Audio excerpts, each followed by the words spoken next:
Good evening and welcome to another episode interview of our World Autoinflammatory Awareness Month series where we're talking to patients or parents of patients in some cases, but this case a patient who have different autoinflammatory diseases, conditions, syndromes. They have all kinds of fun names. This one has multiple names. We're gonna refer to it as its gene. That it is NOD2. And with me is Andrea. Andrea lives in New York. I'll say it with the accent, New York, you know. Pretty And authentic there. there we go. And thank you. I did some acting in high school, what can I say? And some improv classes as an adult. And she has not two and has a very crazy journey navigating this whole medical maze. So she's here to speak to us about that. And before we jumped on the air, we were talking about foods that we have to avoid. So that's just another aspect of the maze that some people with autoinflammatory diseases and other conditions that are comorbidities with the autoinflammatory disease that they have to deal with. So, Andrea, how are you doing this evening? I'm doing all right. I'm very relieved that we made it past the tech hiccups, so thank you for your patience there. I Of hope you're course. doing all right too. At I this am, point, thank hope you. you're feeling okay. Good. Good. Good. And you've been feeling healthy and okay recently? Or? Mostly. Good. We're having a few minor hiccups, but Mm, they're all always. normal people realm of like, Oh, we've good. we've got I've got a hip injury that Oh I no. was Okay, yeah, that's definitely a we normal were trying to person kind thing. of. Yeah, I mean, we're trying to figure out now if there's any other fun auto-inflammatory involvement. Sure. They keep going, "Oh, gee, what is this edema here? What is this? What is that?" I'm like, Oh no. guys, can you please just fix it? Can Stop you just poking send and me to prodding. Well, PT? as Like, autoinflammatory patients, we are always yes, the lab yes. rats for things. Yes, it's like, well, you're going to be our new example. We're going to learn with you. Yes, exactly. I'm sure you've heard that one a few I times have. too. Oh, when you're in the hospital and they come in for the rounds and they've got all the students with them, and Yes, it's like, wait, yes. why weren't they? And then they leave without talking to the person who's in the room with you, and you're Oh, like, that's a good wait, one too. why did they not talk to them? Why just me? Because you're the weird one, and that's Well, that. yes, I've definitely been there. And the ones that actually bother to read all of the information that you bring with you to the ER, those are the keepers. The ones that it's a great way to find good doctors when they read everything that you bring them. Yes. Yeah, Yeah. yeah. So tell us a little bit about, the start of your journey with this, and because you were telling Oh, me that, hadn't always had these yeah. So serious I issues. So it's really funny. Looking back now, I can kind of see where the autoinflammatory disease components come in. And I think a lot of people with autoinflammatory diseases have other family members that they know have this disease. And like, especially now, more and more, you have people where they recognize it with their children. And now I can look back and say, oh yeah, there was stuff when I was a kid. Oh yeah, like obviously, all these issues like eating all these foods when I was a kid, those are not normal. Normal people don't peel their grapes to eat them. Like this is not a thing that people do apparently. But like as a kid, you're just like whatever. Like there's a certain childhood resiliency to all of this. You're just like, it's fine. I was telling Ellen and Melina when they were checking in earlier today, I was like, yeah, I remember going to like McDonald's or Burger King as a kid and not being able to get the top of the bun because the seeds would give me like Oh. severe diarrhea, just the sesame seeds. Oh And we're my. talking about like maybe like a dozen seeds. Yeah. As a baby, they were like, oh, she's a colicky baby. Okay. Well, now as an adult, years later, my father's no longer with us, and Okay.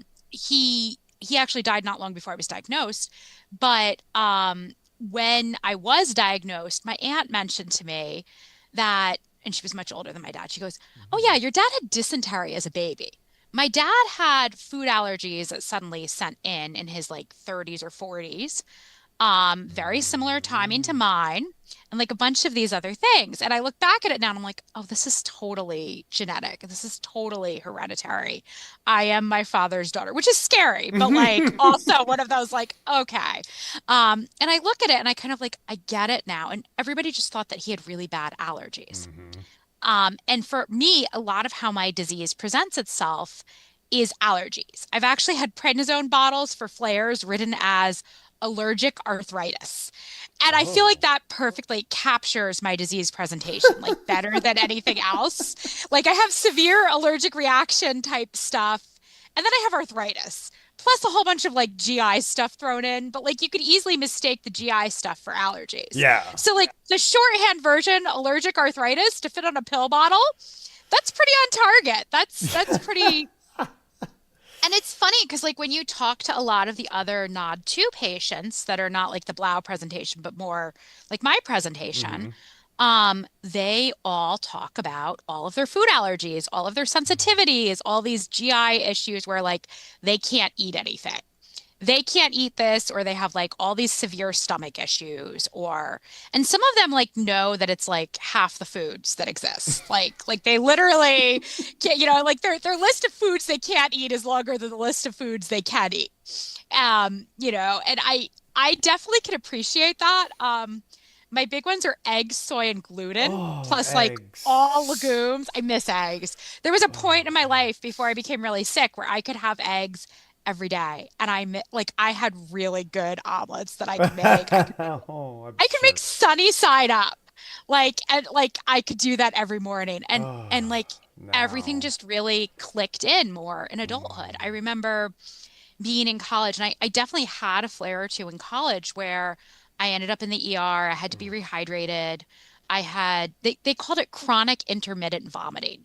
And to be fair, this was pre 2008, and NOD2, FMF is a little bit like that. The familial Mediterranean fever syndrome patients, they're a little bit lucky. I hate to put it that way, We but lucky is are the a best word little I bit. have because you guys were the first disease discovered. Hmm. So Yeah, we are. NOD2 wasn't really known until 2012. Like people didn't really know that Ah. this was a disease. It's the first time it's really being like published about. Okay. So it is kind of, you guys have like a little bit of a head start there. I want to say like a 20 plus year head start. Yeah. Yeah. And in that regard, not saying that you're lucky with the symptoms you get, but in terms of the head start and the added research time, people knew what this disease was. And, when I was first dealing with this, nobody had any reason to know what NOD2 really was. I mean, they might have known about it in terms of like inflammatory bowel disease, which is very Hmm. closely linked to mutations on this gene. And there are other things like sarcoidosis that are linked to this gene. So there's like a whole spectrum of kind of related conditions that obviously need more research, like everything else of this world. But I really, I kind of had a bunch of these diagnoses, sort of chronic intermittent vomiting. We don't know what to do with you. We're just going to give you Raglan. And they would do endoscopies and they would go like, okay, you're fine. I guess it's just like the stress of being in college, like just being a high school student. And I'm like, okay, whatever, and I would go, like, I remember going to the dining hall on campus and I would literally like start throwing up after every meal. Mm. And people be like, "Do you have bulimia?" And I'm like, Oh, "No. jeez. Like, I love food way too much for this. I'm sorry. Like, I wish I could." So, early on, like I know I had back surgery for something totally unrelated when I was in middle school. And I remember before then, I had hives. I would get like these Oh. horrible outbursts of chronic hives and, I would have to take Benadryl and it would knock me out. And this was right around the time that Zyrtec was invented. So Oh. again, I got really, really lucky. And Zyrtec was invented and I was still taking it when it was prescription. And I remember starting this right before probably like 1997 or something like that, because I know I was going to be having back surgery.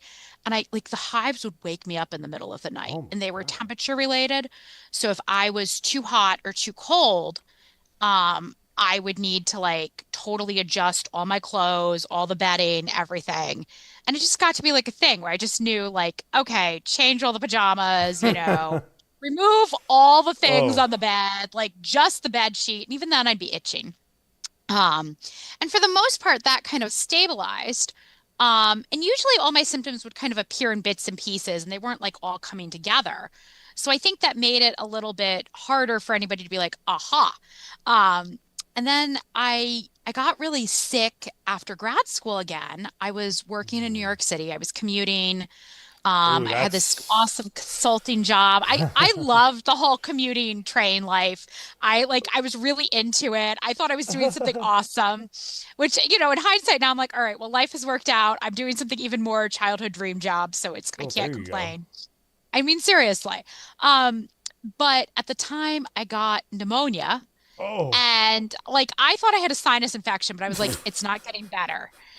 So, typical story with me is that like I am like, all right, well, I should get this checked out because it's either nothing or it's like, well, you'll hear about this in a little bit, but I had an acute pelvic ring fracture that I thought was just arthritis. Um, Oh. and I was trying to run 5 miles on it, and I was like, I don't know why this isn't working anymore. Uh, so I Whoa. was like, why won't anyone take me seriously? I can't run 5 miles. Like I had been running like 8 and 10 miles, and I Wow. was like, I can only do 5 miles, and I keep having to walk in the middle of this 5 miles. What's wrong? Like, what is wrong with me? There's something wrong with my arthritis. It's like out of control. So like typically, I'm like, all right, well, it's either nothing or maybe I should get it checked out. Sure. And sometimes it's nothing. But like the other times when it's not, I'm like, oh, maybe I should do something. Yeah. Maybe I shouldn't keep ignoring this. So not only did I have pneumonia, which was walking pneumonia, so I was like able to Oof. stay out of the hospital Mm-hmm. and I recovered. I've never felt like my lungs are like quite the same since, but like I could never run up the subway steps the same way afterwards. Um, but I ended up getting diagnosed with Hashimoto's Oh. thyroiditis, which is totally unrelated, although it Yeah. seems to be very common in NOD patients. Interesting. And at that point, I spent like several years arguing with my endocrinologist. And I went through all these endocrinologists, and I was kind of glad that I learned to advocate for myself being a thyroid patient because it's come in really handy now. Yeah. Um, and I kept saying to them, no, no, like my muscles feel terrible. I feel so, like looking back now, I can see like, oh, the chills and fever feeling were fevers. I was having a flare. Like, Mm-hmm. oh, um, and a lot of it really didn't kind of come together until I was having more and more issues with food. Mm. And I would have so I got to the point where I was being treated for chronic hives with Xolair. I was on every antihistamine. I knew to use Medscape by this point. Um, which is another story. But to be fair, I am like a librarian and I've Yeah, totally been doing exactly. medical Yeah. research, so I have a clue what I'm Medical doing. journals are easy to But find for you, I'm sure. well, I mean, it's one of those things. You just ask another librarian. Yeah. They tell, like, if we can pull it for the med students, I think we Yes, can figure out how to use it exactly. ourselves. Right? Exactly. It's simple enough. So I realized that instead of just constantly, basically they were going to tell me to double my antihistamines until I reached 4 times the normal dosing. So at that point, I was on like four Zyrtec, Oh four my Xyzal, gosh. and my allergist was moderately horrified. How loopy Yeah, were it's bad with the you? allergists. They're like, how are you function? No, I was totally Yeah. functional. I Wow. am weird because as a child, the Benadryl would actually knock me out and make me really Yeah. loopy, and I would have to sleep through it. But as my symptoms became more severe, it started to have a paradoxical effect. Oh. So now, like, there are times when I'm driving home and I'm starting to feel really tired or something like that. And I'm like, you know what? Let me just take 2 Benadryl. I don't know if I have like an allergic reaction kicking in. And that's the other thing. Like, a lot of my allergies didn't present as like an asthma wheezing so much as like Hmm. my face would swell, Hmm. which Hmm. was kind of an odd symptom to begin with. And Yes. I went to like every doctor possible looking for this. I mean, I've literally been to so many doctors trying to get somebody to explain to me why my face swells. And that is basically my severe allergic reaction. My eyes will swell shut. It's an Oh, angioedema reaction. Sometimes my lips and mouth will swell. ooh. My skin will get really itchy and whatnot. This is actually something that multiple NOD2 patients Okay, have yeah, I was talked about wondering. I was getting. gonna And it's ask. actually part of the reason that I became friends with Ellen because she also gets a swelling reaction. And while I was trying to navigate, like first being diagnosed as an autoinflammatory patient, I was like, I can't lose my Xolair. It helps with the hives and the face swelling and the itching and this and that. Like, what am I going to do? And she was actually able to make some really useful suggestions. Oh, And she good. and Melina actually, I have to say, like, FMF AID Global has been amazing in terms of like having good resources. Mhm. Melina always has brilliant ideas about where to kind of go with these things. But a lot of my journey has really been about trying to solve the face swelling. And Mm. at this point, I can say that I have twice reached a place in my treatment where I am doing really well and I feel like I have decent amounts of control on the allergy spectrum, but it is taking multiple biologics. It is taking still the kitchen sink of antihistamines. It is taking, I mean, multiple, like I'm on a Jack and two biologics Oh still right my. now, plus IVIG. So it's pretty complicated. And there's still days where like I went to Panera the other day to get like a cup of chai. I was thinking I'd get coffee and then I was like, well, it's late. Let me get chai. So I got chai and within like 3 or 4 sips, I was covered in hives and I was getting itchier and swelling and like I was not responding to like regular oral Benadryl. So as my lips started swelling, I was like, okay, not responding to this, not responding to that. It's either Benadryl shot or prednisone. And it was So just a straight cup of chai? it was literally, and I checked the ingredients and everything. I think there is trace amounts of soy Yeah, in the cup. I mean, that makes You know, sense. I was able to find something online after a lot of digging and like, it's not like listed as soy, so like we're talking like the Hmm. tiniest amount in the Yeah, natural foods, there's but so many alternative names and things that are soy yes. based, and Yes. yeah, so And I was just like, okay, not doing that one again, not eating there anytime soon, but wow. and it's just like it's these crazy reactions. When I got my dog, we were talking about dogs before, but my Hmm. my dog, when I got him, this was while I was like before I was well treated. When his food arrived, most dog food has chickpeas and other legumes, as you've probably Hmm. encountered.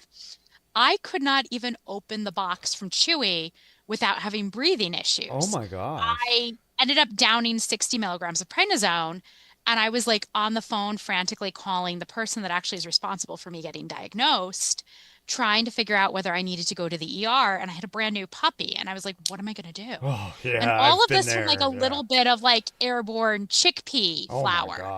I gosh. mean, like you've handled a dog food bag, like Yeah. we're not talking like a large amount of exposure, No, but I literally couldn't breathe. that's So of course, like the bag insane. of food got donated right away, 50 pounds of Sure. food to the Oh animal my shelter. gosh. I mean, it was just like it was truly insane. And people are like, "Oh, well, my your dog like is eating it, not you." No, I am that sensitive Yeah, to it. that's Like, it's amazing how the yeah, sensitivity is. yeah. Yeah, and I know like this is actually really common with a lot of the NOD2 patients, but what's really weird about this, and the key piece that got me diagnosed was that my CRP, C-reactive protein Yep. level, and my ESR, Westergen sedimentation rate, or Yeah, ester, said yeah, rate. anyway, Yep. Yep. SED rate for short, um, do not normally elevate. They have not elevated until I ended up on IVIG, which of course can mess with those Yeah, levels yeah, yeah, anyway. yeah. Like they never would budge all that much. My That's tryptase crazy. didn't elevate all that much, and that's a common allergic reaction marker. Mm. So what finally prompted me to get diagnosed was when I moved out to Long Island to a community I'd grown up going back and forth and spending time in like as a vacation community, with my family being here. I had decided I have to move allergists. I can't keep going back and forth Hmm. to New Jersey, where my mom is, where I'd been seeing this allergist to Ah, get these yeah. Xolair shots. So the new allergist actually knew my old allergist, Oh. weirdly enough, Huh. and she kept saying to me, "There's no way. you don't have allergies. You can't have allergies. And at this point, I had already figured out that I like had to cut out gluten entirely to get my life back. I had to cut out eggs because they were making my face swell. And I was having these severe reactions. And I would go through these phases where I would literally end up at urgent care or like the ER, usually urgent care because it was closer by like a half hour or more. And they would hand me a ton of prednisone and I would be popping prednisone and everything would get better. And then they would finally run my tryptase and tell me it was fine. Or they would run it in the middle. And even my local allergist, when I was back in New Jersey, would say to me, this is highly unusual. This is really unlikely. It's pretty rare. I really don't see anything. And he was politely trying to say, I think you're making this all up. But he was polite enough about it and he didn't come right out and say, you're making this up. Whereas the new allergist was like, yeah, there's no way this is happening. This is not allergies. And she would actually label things with like angioneurotic edema, which is like an old term. But like to me, I was like, you're calling me crazy. Yeah, I am it's not all in your crazy. head, is what Like she's I saying. can Yeah. reproduce this in front of you right now. Give me a piece of like something with soy Yeah. and wait an hour or two and you can see it. And she would say, like, well, why do I never see it in the morning when you're in my office? And I would say to her, because you close before 3 o'clock. And there's also something that's very like time sensitive with Mm-hmm. my reactions. This is Interesting. common for a lot of autoinflammatory patients where we get worse at night. Yes. Agreed. Because our We've all body, talked about yeah. this.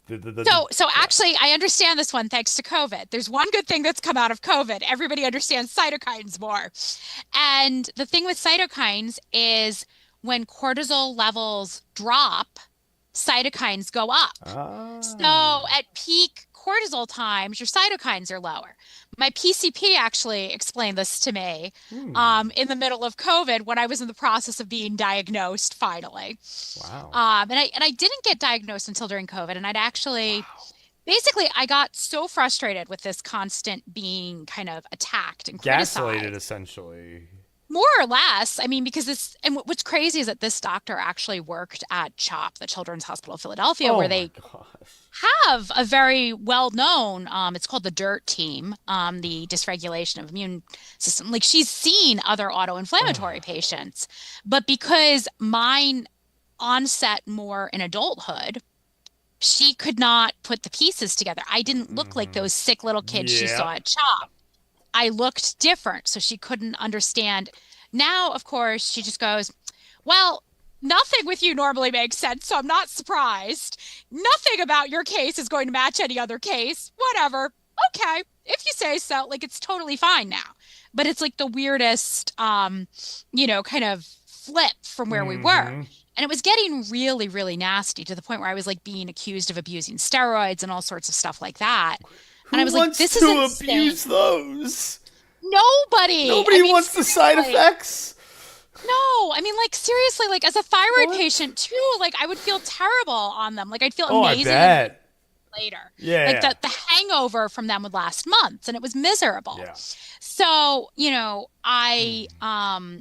I was dealing with all of that. And finally, like, in the middle of all this, I was on my, like, third birthday in a row or something like that, where I could not eat any birthday cake without Oh. like having severe reactions because in the middle of winter when all the viruses and everything are acting up, Mm. geez, shocking, when it gets really cold right around my birthday, we end up with more reactivity, which Yep. again, extremes of temperature, like a whole bunch of viral and Well, and then other you're on germ. ILs, so your immune system's already down. You're on Well, Jack, your immune n- system's down. Yeah.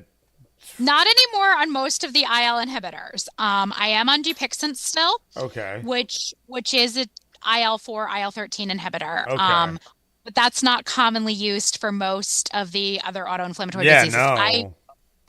I saw nothing change for me on an IL-1 inhibitor, which was Wow. another thing that was really unusual about my case. Yeah. But That is very but we'll get odd. back to that in a second. So basically, I had a friend who was amazing. He knew I was having like a terrible year, and he flew up our mutual friend from I guess she was in Washington, D.C. at that point, for the day so that we could all go to dinner, which was like such an amazing gift. Wow.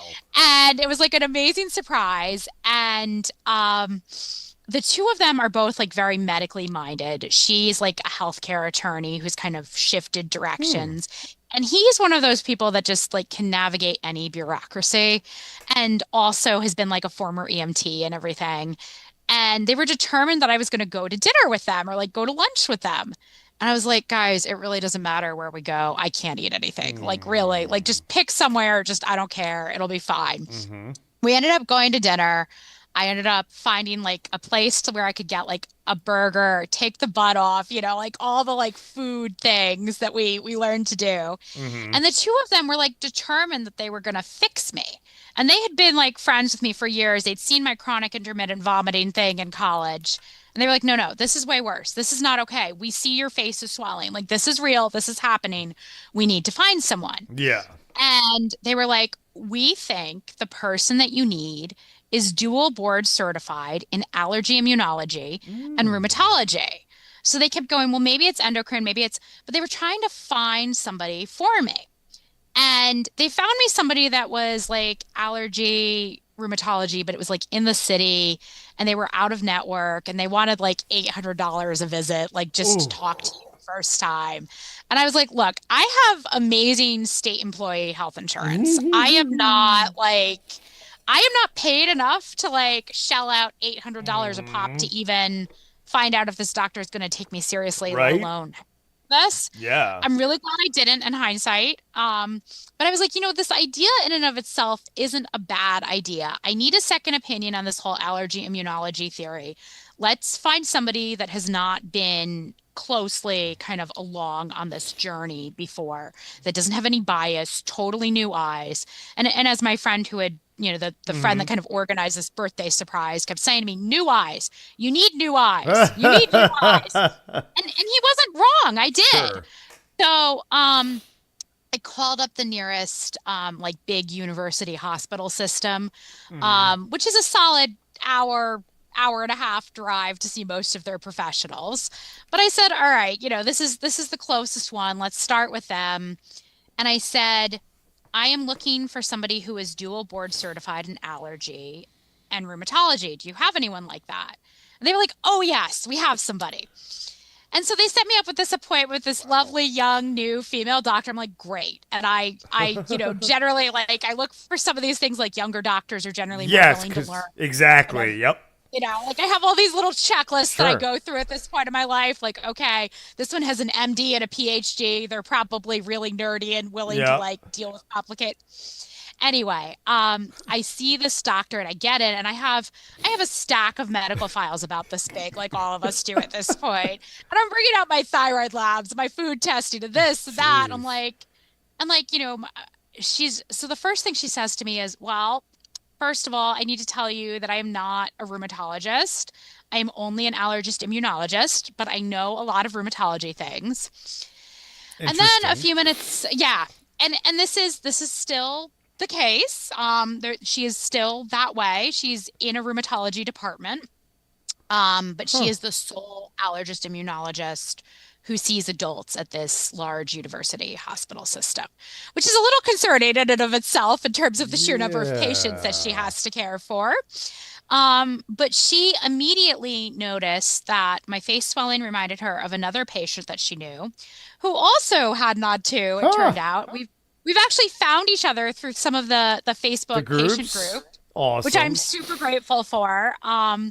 And that other patient was actually the first patient that this health system had approved to use Xolair with Ilaris, which a Oh. lot of the NOD2 patients need. And it made a huge difference for me to get the Xolair back. Yes. Not so much for the Ilaris, because Yeah, the tell me Ilaris about did that. like Yeah. nothing for me. That's a But shame. so all of this happened in like March of 2020, right? Like I see her like maybe, the first week of March, Okay. something like that. Yep. Right when Um, everything closes. COVID, Yeah. COVID, the world shuts Yeah, down. like a week So, and a half later, the world shuts down. Yep. so I get like, I'm kind of like in limbo waiting for this Oh referral. no. She's insistent that she can't diagnose me, but she thinks she knows what I have. She's like, you're either going to need sulfasalazine or Alaris. And because those are the two drugs Yep, that yep, that yep, were yep. mainly being used for NOD2. Well, they've since found out that most NOD2 patients, like a lot of us, have had issues with sulfasalazine because Yes. sulfa Sulfa allergies are really drugs. common. Sulfa drug, hello. Yep. So, somebody's finally learned from this. But at the time, I got to be super, super itchy for a week from sulfasalazine. Oh, It was like a lot of stumbling through this. sure. But I was waiting. Like the world was shut down for like 3 months. And I was so impressed. She actually portal messaged me to like check in because Oh, she felt bad awesome. because Well, the sure. whole hospital system shut down. They Yeah. weren't seeing any No. patients, like unless you were a COVID ER case. So, when everything started to slowly kind of crack open again, Okay. and of course, like, I was supposed to do a pulmonary function test because nobody could explain why I couldn't breathe. Well, now compared to the COVID patients, I seem perfectly fine. Like, so Yeah. of course I'm being it's taken a solid 5 years to sort a lot of this out. Wow. And, that's with an amazing team that does know autoinflammatory diseases. That's with, firing the doctors that are not doing what I need them to do. That's, all of that kind of stuff. And it's been a little bumpy, but I finally was able to see her colleague that was the department chair that Okay. specialized in NOD2 Oh, um, awesome. over Zoom. It Ah! was Microsoft Teams, but Oh, okay. in Okay. in like June, I want to say of 2020, I spent the entire appointment staring at like the top of his forehead or his ceiling because he could not work Zoom because old doctors that don't normally do, yeah. Um, That's so hilarious. needless to say, between that and him not being a native English language speaker who was having a lot of Oh. communication issues to begin with, Oh. plus the Zoom, this was not a great appointment. But Ah! he did decide that I needed the genetic testing. So Good. he ran his 6-gene preferred panel instead of the normal Invitae or anything Oh, else. awesome. Yeah, right. And I was like, all right, whatever. Like, this is going to come up negative too. Everyone tells me that I'm Mm, crazy, but mm-hmm. maybe at least that nice allergist who's in the rheumatology department might help. Okay. Well, amazingly, like late July, I'm like, huh, I haven't heard anything yet. I think they actually called me from the hospital system and some admin was like, oh yeah, they want you to know the doctor wants us to tell you that your test came back positive. You have NOD too. And I'm like, what? I mean, I was genuinely shocked. I was so used to hearing there's nothing wrong with you. It's all in your head. Like, I've been hearing this for years. So I literally was like I couldn't speak. And obviously, you've already picked up on the fact that that's not normal for me. So I'm just like, real about what? Thank you. Like I was so like I repeatedly thanked the woman that called me because I was just Oh. so shocked that there was like really like, You had an oh, there's answer. answers. Like there's Yeah. something here. This might make sense. I'm not making this all up. And at that point, I'd had the arthritis starting to set in. And my arthritis was weird. It would come in my toes and my finger joints, like these like outer Mm-hmm. joints of my fingers. Yeah. And I was like, maybe I'm just texting too much. And I told myself for like a solid year. It was like fall of 2019. I kept telling myself, I've got to be Yeah. texting too much. And then I'd ask my primary, like, can you do something to like check if there's arthritis with my toes? Because like toe are like texting that's not texting if it's my toes. Yeah. And we had a good laugh about it, but she like did the basic x-rays and there was nothing there. Sure. So Yeah. it's like, oh my gosh. My primary was like, I never would have gotten this. I'm sorry. Like, I Yeah. have never heard of this. The rheumatologist that I had gone to see, who was part of like a local basic practice near my mom that like was still seeing patients between like April and like August of, 20 down. It's like, I have no idea what this is. She had started me on Plaquenil though, and I had done really well on that. Huh. And this other rheumatologist that ended up not being a really good fit, but did diagnose me finally, like conclusively, Yeah. had yanked me off the hydroxychloroquine to put me on sulfasalazine, which was not good because No. the Yeah. hydroxychloroquine had finally been doing something after like 3 or Yes. 4 months. Um, So, there was like this whole production. Oh, and the blood work couldn't have been done like till June when the library was reopening. And I had to be at work. I was like negotiating to get time off, and everybody was like being super difficult about it because, Yeah, they need you back. they Yeah, assumed that I wanted to be staying home and just working from home more. And I was like, guys, I'm driving an hour and a half each way to have somebody take a vial of blood that we could probably do at the hospital, right. which I now know, thanks to Melina, when I've done my future in vites that I've since done, they can do it locally. You do not need to drive hours and hours to go Oh, do it. It's amazing. fantastic. So great life lessons. But the sulfasalazine was a dud. The various like basic arthritis drugs like Celebrex they tried me on. Sulfa allergy. This was great. Great combination. So we stumbled through this, and basically the first rheumatologist to really officially diagnose me started me on Ilaris, and insisted that I had to stop the Xolair. And I was like, that's not going to go well. He was like, well, just take prednisone. Like, okay, well, everyone else has been yelling at me about taking too much prednisone. Yeah, So, and he was like, no, no, just take the prednisone. And then I was like, okay, so what do I do when I have like the allergy flare? Because I've been saving it for that. He was like, yeah. 30 milligrams. Take 30 milligrams of Mm, prednisone, what? which actually upped my prednisone dosing. So I was popping massive amounts of Yeah, that's a prednisone. lot of Like prednisone. Yeah. I went from taking like, 20 would be like the top of my taper maybe to popping 30 milligrams every time. Yeah. So, over the last, it's been just about a year now that I finally stabilized again after another kind of destabilization and flare. But over the first, year or two with this, I was massively upping my prednisone. I wasn't controlling the reactions. And for the most part, a lot of my disease presentation is allergic reactions, which is pretty common for a lot of the NOD2 patients. It's not very clear in the literature because it focuses on the GI issues.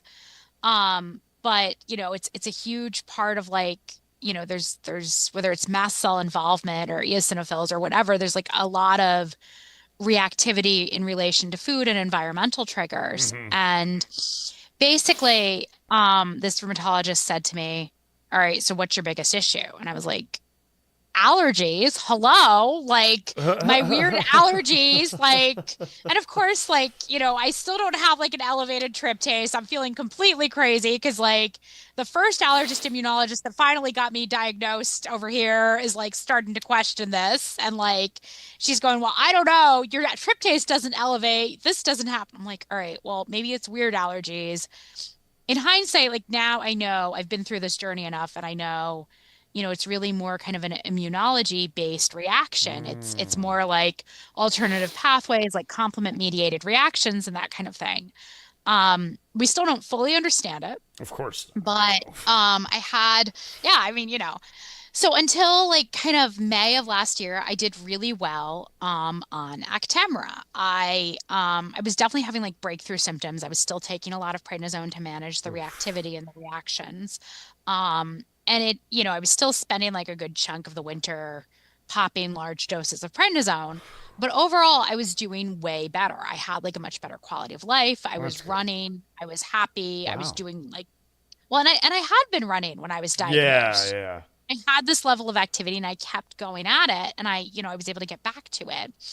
And I did Actemra. First I did shots and then I did IV infusions and then we increased to like the maximum IV dosage. And I Oof. felt a little bit like that Oliver Twist, like, please, sir, can I have some more? Like I was saying, like, this is great, but I just need way more. And towards the end, I would actually, like, towards the time when we had to stop the Actemra, the last year or so, I would actually have a reaction after the Actemra, like to the Actemra, where I couldn't eat Oh. anything afterwards without needing a Benadryl shot or IV Benadryl. Oh. So the rheumatologist that I had ended up with by then, because I did leave the first rheumatologist and this local practice, and I went to New York City, and I found an amazing rheumatologist who is like really in sync with me, and she's been there with me through some Awesome. crazy ER trips and all sorts of other stuff. And she's one of those people that like you literally trust with your life, and you have no Awesome. qualms about, the kind of doctor that gives the patients that are unstable her cell phone number, like her Oh, personal cell wow. phone number.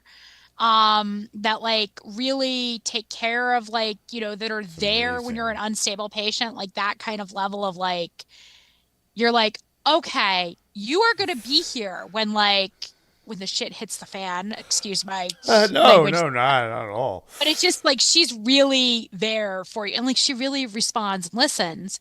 And I have never once had the feeling that I'm being gaslit there. I've never once felt blown off. And she does do a really, Amazing. really thorough physical exam, which I was not getting at the health system Hmm. that was near me. I mean, I was really lucky because I did stumble into a health system that had a practice that even knew about autoinflammatory Yes. diseases, which I think is really amazing. And I was really lucky because I also responded to basically the second biologic that I tried, instead of, needing 7 or 8 biologics to find my drug. Because there's a certain amount of Goldilocks. You have to try everything Yep. and you have to keep trying things and have to see where you go.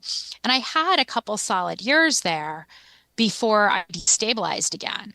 So I feel like I am incredibly lucky because of that. And then we were really reluctant to leave the Actemra, which I had been on and I did really well on, um, because I'd been doing so well on it. But I had my like midwinter flare again, and I was not coming out of it like even by May. Oh So like I my. came out of the midwinter flare, it hit late. We'd actually celebrated that there was no midwinter flare in early Oh February when I normally would have no. started it. And whether I No. jinxed myself or whatever you want to say, Oh no. by by May, like late April, early May, even my rheumatologist was saying, "Yeah, no, you're failing the Actemra. We've got to do something else." I was Oh. on tons of prednisone. I was taking all this like medicine trying to control it. I was maxing out my Benadryl. I mean, I was still needing like a ton of, I mean, we were talking over 40 milligrams on Oh prednisone my regularly gosh. for months. Oh And gosh. finally, so finally we admitted it wasn't working. We were like, okay, we got to change drugs.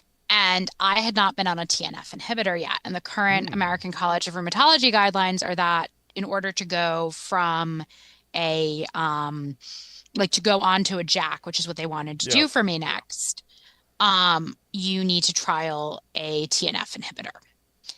So they debated whether it was going to be Humira or Enbrel, but there were some other patients that had also responded well to Actemra who were in the NOD2 group Okay. and had also, my rheumatologist has some ties to the same hospital system. So I was like, hey, maybe you can talk to their Hmm. doctor and see.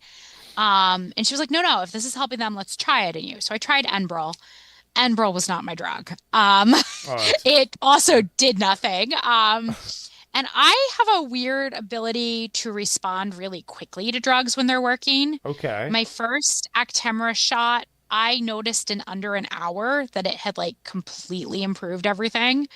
So I could tell Okay. pretty quickly, like if I wasn't seeing anything in the first week of Enbrel, I kind of knew I wasn't going to see it. Yeah. Like it just wasn't going to happen. So, and again, I have no idea why. I just know that I do this. Um, so we had to kind of tough out like 2 or 3 months, unless we were going to say that I was like allergic to the TNF inhibitor or something. Hmm. And we debated doing it, but we decided to put me on IVIG while we were waiting because we figured my immunoglobulin G had dropped really low. It was probably going to help with the face swelling, which had gotten really bad. Okay. And at that point, I was taking massive doses of prednisone to control the face swelling to the point where it was kind of rebounding as like moon face as well.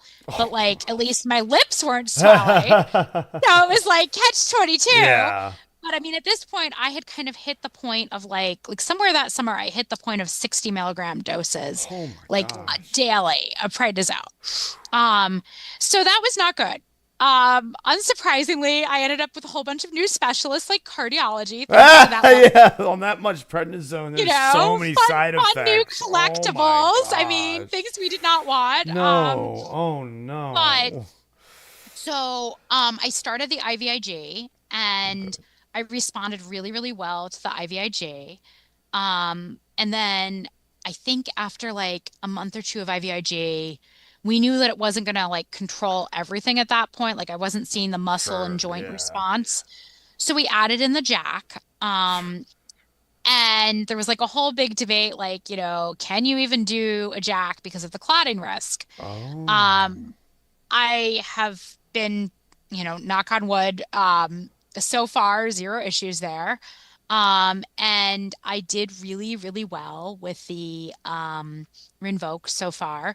But Good. I told my rheumatologist from the first week on this drug that the 15 probably wasn't going to be enough and I Mm. needed the higher dosing. And to this day, I'm still like, I'm okay, but I'm definitely not over medicated. I'm like we don't have any room to really go up, Mm-hmm. because I don't have an IBD diagnosis and I'm not likely to Mm-hmm. like, so Yeah. I'm stuck at 30. Um and you can get 30 for like rheumatoid arthritis off label. It's used. But I'm on the IVIG monthly with the Benadryl infusion. They have to do the Benadryl infusion twice during the IVIG. Oh my I'm on gosh. the Dupixent for what they've coded. Like basically, they think it's eczema. They don't really know, what else it could be. They're like, we don't know. It seems like eczema, Oh maybe. my They're gosh. like, well, the Dupixent works, and I'm on the Xolair. Yep. Um, and it's, I had this great conversation with the itch clinic doctor recently where I was like, I don't know how you've managed to get all these medications approved, but they're clearly working. So don't mess with anything. Don't change Yeah. anything. Don't leave your job. Don't change your chair. I'm like, noted. Yeah.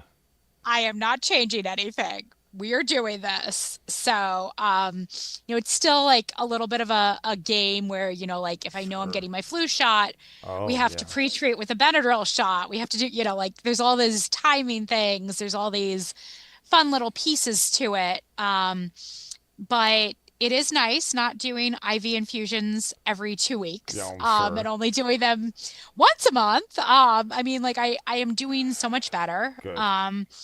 Minus this whole stupid injury situation until mid-July, I was running again. I started running in April again, That's very and awesome. I was running. I was over 3 miles a couple times in Wow. July. And of course, you have to rebuild slowly Yes, and start back gradually. up slowly, which is really infuriating because you'll get to 5 and then you'll have something happen and then you're like, so, it's still a work in progress, still a constant kind of journey. Mm-hmm. And, one of the really challenging things has been there's a lot of doctors that don't really know what NOD2 is. They are still just starting to understand pieces of it. And even, with what I think is arthritis, because it presents like arthritis, but maybe it's arthralgia, where, I'm stiff in the morning and I'm Mm-hmm. like, it hurts to walk, that kind of routine stuff that we all deal with. I really kind of feel like I'm a little, even my wonderful rheumatologist, she's like, well, I don't have physical evidence of joint inflammation right Mm-hmm. now. And like, we'll look at my MRI and we'll be like, okay, so is this edema in the muscle what's causing the stiffness? What's this? What's that? And truly, nobody understands the deep biology Yeah. of these diseases. Agreed. So, I mean, I give Melina and FMF and AID Global so much credit because they really are trying to encourage the research and direct the research where we need it. Yeah. Because there's such a huge need for people just to see some of these connections and they really do relate to so many other diseases because once you start to understand cytokines, it changes your understanding of so many things. Gotcha. Once you understand the immune system a little bit better, like Mm-hmm. even the complement system, you're suddenly like, oh no, you need this, this, and this. Like I understand this. Like, oh, that makes sense. Like, oh yes, I know all about like why this is IL-17 and this, like you start to understand the world a little differently. Even COVID, I'm like, well, of course it makes sense that everybody with COVID gets worse at night. Like, Mm-hmm. this is why. So it changes everything a little bit. And I think we will all benefit a lot from this research as it continues to grow and as we get more doctors that are looking at things. And I give Melina a lot of credit because she has really helped people realize some of the gaps in the research Yeah. and where the patients really need research to support their journeys so that, the people that are on biologics and JAKs can actually bring something to their insurance and say, see, this doesn't kill us. The patients that are, on multiple biologics, which was really kind of how my journey started, we have something. The people that are on prophylactic antibiotics, like Hmm. me, are able to bring something in and say, no, no, it's okay to immune suppress and take an antibiotic. Like there's other people that have been doing this for years. Yeah. It's safe. I mean, Yes. I would love to be at a point where I don't need most of my doctors to have a laboratory and be like research doctors. I've had a few people near me be like, "Oh, I have a great dermatologist for you. Why are you going to the city?" And I'll be like, "Do they have a lab?" And they're like, "No, no, but they can do amazing things with fillers." And I'm like, "Great. I don't care how I look in that regard. I just want to not be itchy, guys. Can we like, do they have a lab? Can they do like, testing and advanced research? No, I don't care about the Botox factor. Like, it's such a disconnect because you're Hmm. like, yeah, I don't need the boutique concierge as much Yeah. as I need the people that understand. It's complicated stuff. Like Yes. what we deal with is really complicated stuff. And that doesn't, you can't nutshell that in a really quick soundbite easily, unfortunately. I mean, I know earlier you guys were talking about like having a good tagline and a good soundbite. Yeah.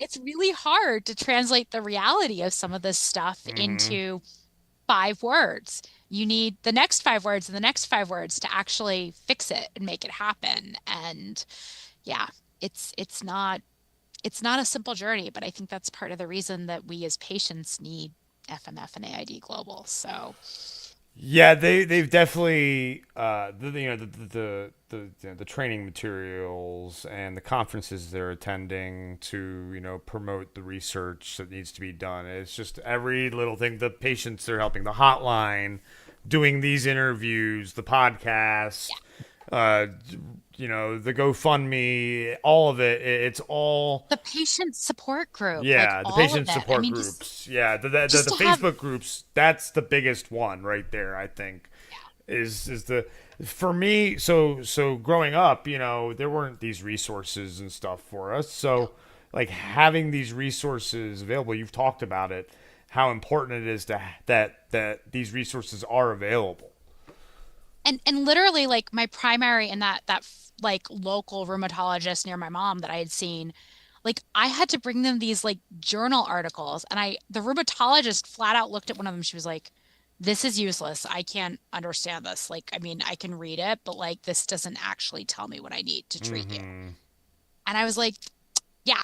Well, I don't have anything else. This is all you get. You get OMIM, you get Medline, and you get this." So, I mean, if you think you can't understand it, you went to med school. Like, how Yeah, am that's I the supposed that's to the figure this out? we are now as autoinflammatory patients, amateur medical experts. Yeah. Yeah.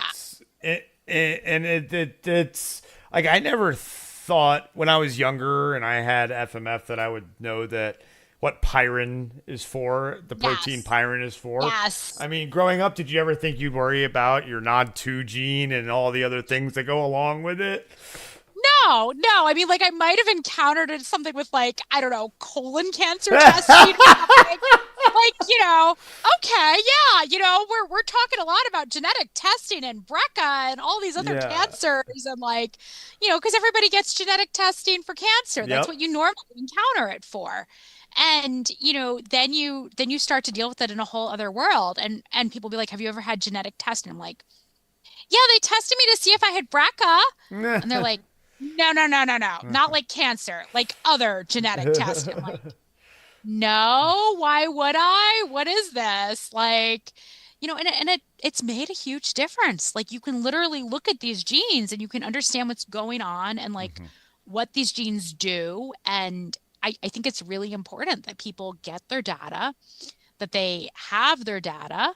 I've been through quite a bit of fighting to get my various medical data, and it's been a really good thing to have because you can look back at it as the patient that's been on this journey and not as, somebody who's biased by their health system or biased for like whatever they know how to code for insurance. Yep. And you can do things Yeah. with it. So Yeah. I think it helps. It really matters. So. Well, No, I did not think I would be chasing Piran. I did not think I would be talking about like all sorts of things with hives from cold or heat. I did not think any. I still don't even know how to like say nucleotide oligization domain receptor 2.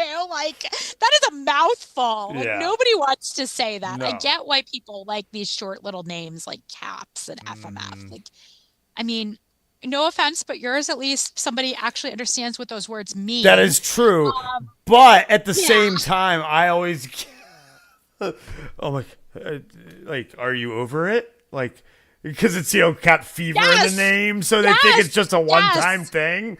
Like, Yes. you talk to a pharmacist and they're like, well, I don't know. You shouldn't take this if you're not over your familial Mediterranean fever. It's like, wait a minute, what? I'm not going to be over my genetics unless we do like a bone marrow transplant and Yeah. gene editing. I mean, Yes. do you have a place I could do the gene editing? I know we're getting there, but like Yeah. none of Yeah. us are There's quite so there many yet. risks associated with that then too, and side effects, and get to that. Yeah. Yes. Yes. So I mean, that's a whole other frontier, yeah, but it's not a bad thing. It's just some people just don't they understand. don't. And I have to say my local country bubble here has been very, very good to me. I am Good. really blessed to have an amazing pharmacist who Oh, awesome. even though they're open like 10 to 6, he will write me back in the middle of the night. He has a PharmD, and the pharmacy pretty much is only staffed by PharmDs. So, like, Okay. there's always somebody with a PhD in pharmacology to answer my questions and to Awesome. source insane things that nobody else would ever be looking for. Like, they don't think it's odd when I call up and I'm like, so I need to find this form of this that doesn't have any of this ingredient or at one point I was prescribed like an anti-vomiting cancer drug, and he called me and was like, "So this is crazy expensive. Is this actually what you're supposed to be getting?" Like, I was like, "Yep, yep." And he was like, "You don't Wow. actually have cancer, right?" And I was like, "Nope, we're good. No. It's just we're like bioengineering, like we're hacking the." He's like, "Okay." Basically.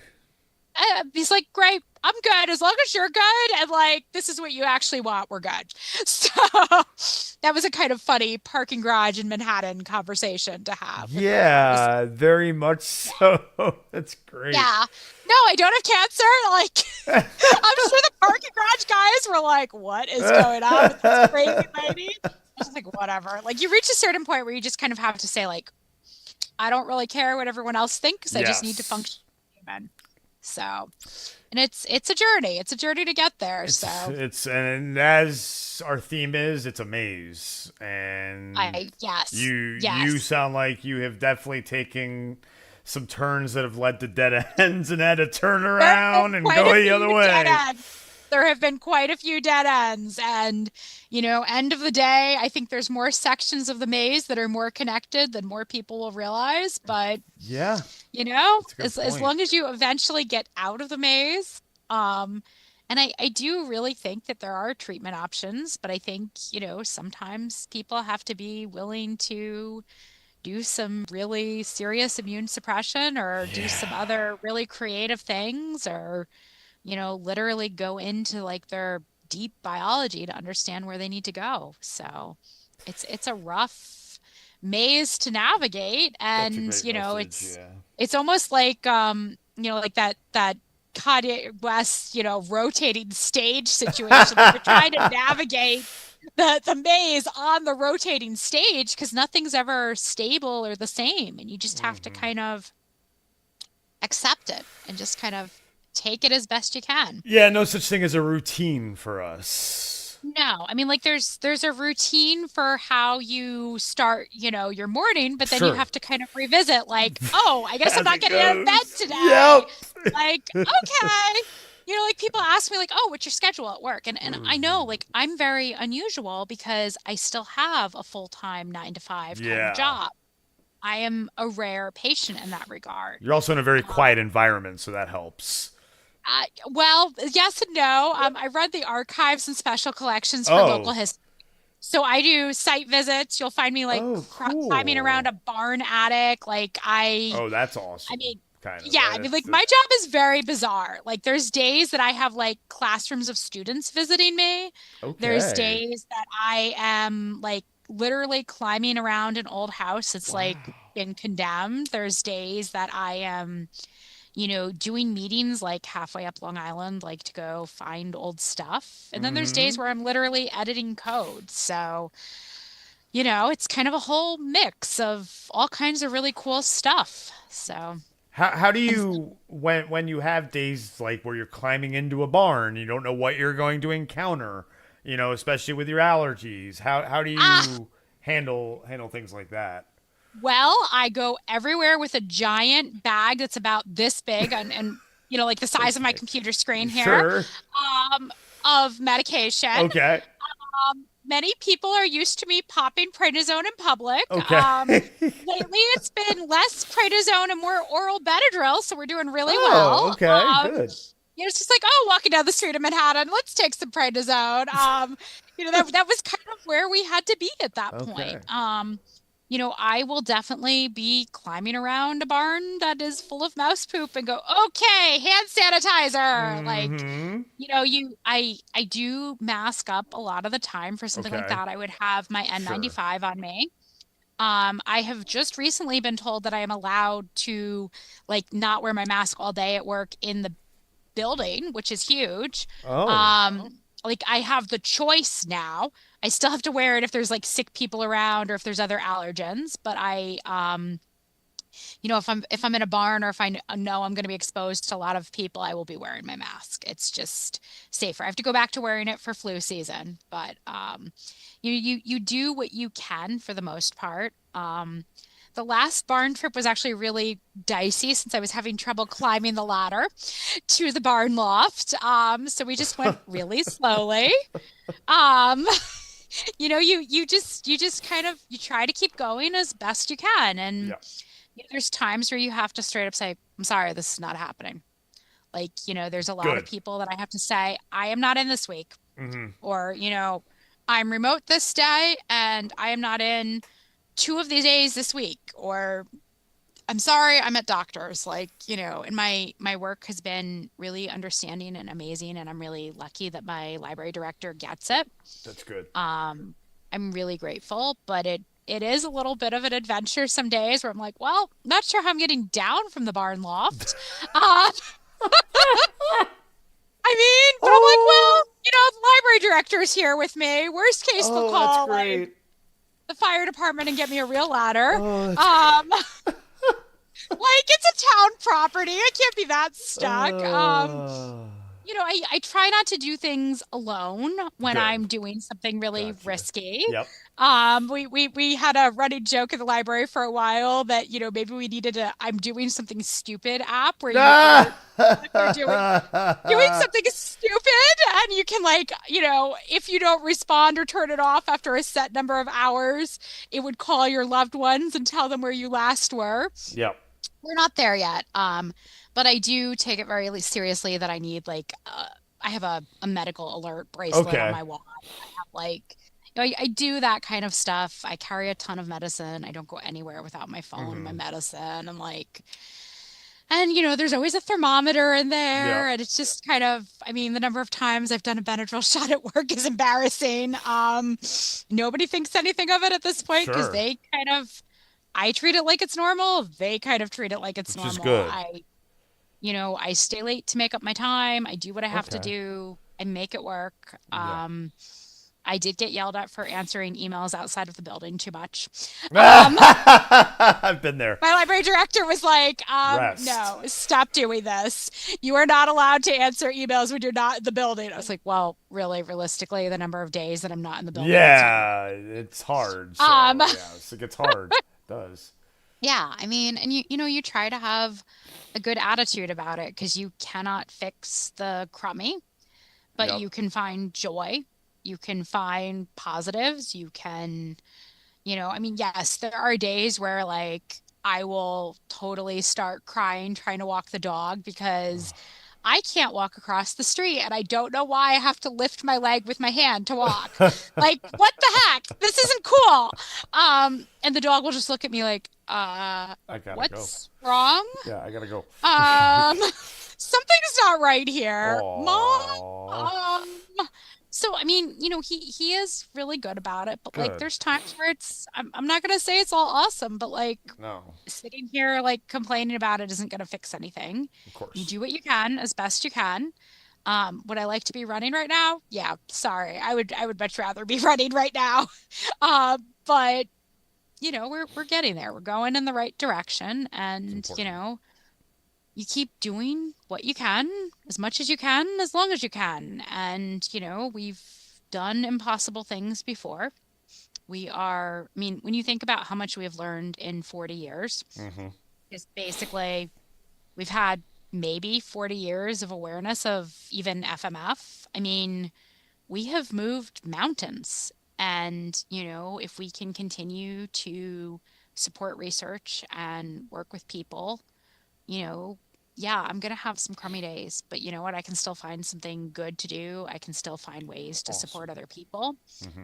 And, maybe you have to say, okay, I can't fix me, but maybe I can help someone else. Maybe I can, do something that makes someone else's day a little bit easier, even if it's just sending the allergy safe food to another NOD2 patient or something else. Like, you made someone else's day a little better, and that will come back to help you and to make things a little easier, and it's worth it. Mm-hmm. It's you find the good where you can. You've clearly already figured that much out Yeah. because sitting around and being miserable and not being able to laugh at life, you're not getting anything out of it. It's not getting any better that way. So it could always be worse. As much as it Yep. sucks to hear that, it could always be worse. My dad used to say that to me when he had cancer and like had a pretty terminal outlook at that point, and I wanted to punch him. And I literally got mad at him and was like, "Stop saying that. It can't get worse. Stop it." And then he proceeded to prove to me how it could be worse. And, I Mm-hmm. did understand by the time he passed away that it really could be worse. And, even in really, really awful circumstances, you know, there's bright spots. You can still appreciate what you can do when you can do it. Yep. And, you know, not to be Pollyanna about it, but there's stuff we can do. There's stuff we can all do to kind of help. So, I yeah. think the Pollyanna mentality for something like this is important to have because you have to be, like you said, always look at the positive and always think that there's something you can do to make it better. I mean, you can admit that things are not what you want them to be, but like Absolutely. if I spent this whole time talking to you about how much it stinks that I cannot run because I've messed up my hip again. And isn't that annoying? That's not going to help anything. Nobody's Mm-hmm. going to learn anything about NOD2. Nobody's going to learn anything about getting diagnosed or medication. We're having this great conversation. We're having a good time tonight. Mm-hmm. And we are actually, hopefully, helping a few people learn about a disease that, Yes. unfortunately, many of the doctors I have met have never heard of. So, Yeah. I mean, I think we're doing something good. We're doing something awesome. So, Agreed. And if you're out there great. watching this now on the replay, whatever, and you're like, man, that sounds a lot like my life, then maybe you too have NOD2 Yes. or something else Yes. auto-inflammatory related, and talk to your doctor about it. But always talk to your doctor about your weird things going on, and all your Before you doctors. end up Yeah. broken hipped and like weirdly overdosed on prednisone and Yeah. all that fun. Like and keep talking to your doctors. Like if it Yes. doesn't make sense what you're hearing from the first doctor, don't give up. Like don't let Yeah. them make you believe that it's all in your head. Yeah. Like Advocate for yourself for sure. and like doctors are people too. They're Mm-hmm. going to have their shortcomings and their biases. And, in library school, you're taught to kind of assume that people need the simple answer. And, Mm. it's okay to give them the stupid answer. Mm-hmm. But what happens when they don't need the stupid answer? And, Mm-hmm. we like we hear a lot about like when you hear hoofbeats, think horses, not zebras. Well, my friend that used to work at a teaching hospital always says to me that I should introduce myself as an okapi, not even a zebra, because an okapi has like a giraffe and zebra body put together, and it doesn't sound like it should exist, but yet Okay. somehow it is real and it is a real thing. And it kind of helps doctors kind of put things in context because sometimes somebody needs to tell you that there's Hmm. a giraffe zebra medical equivalent out there. So don't give up, but do talk to your doctor and definitely don't give up if it doesn't sound right, but just, keep talking to them. Keep Yeah. trying because something will get you. You'll get there eventually. It just might take a little while. Yeah. Yeah, that's the thing. It can be a long journey no matter what country you're in, no matter what city you live in. I mean, you're New York, Yeah. and you're still Yeah. dealing with this, the New York area.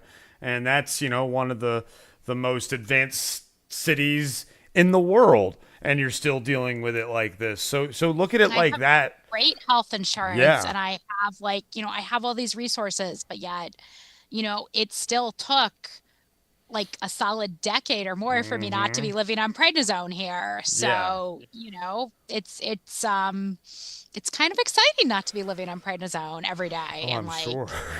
The to side be able to effects are go like terrible. 3 weeks and be able to say no prednisone in the last month. This is great. Like that's actually happened. I used to laugh when people would say that to me, but like keep trying things. You will get there. Like there is hope. It's Yeah. not, And it's if you're just, on Facebook, look up the support groups. Those, as you said, have been amazing.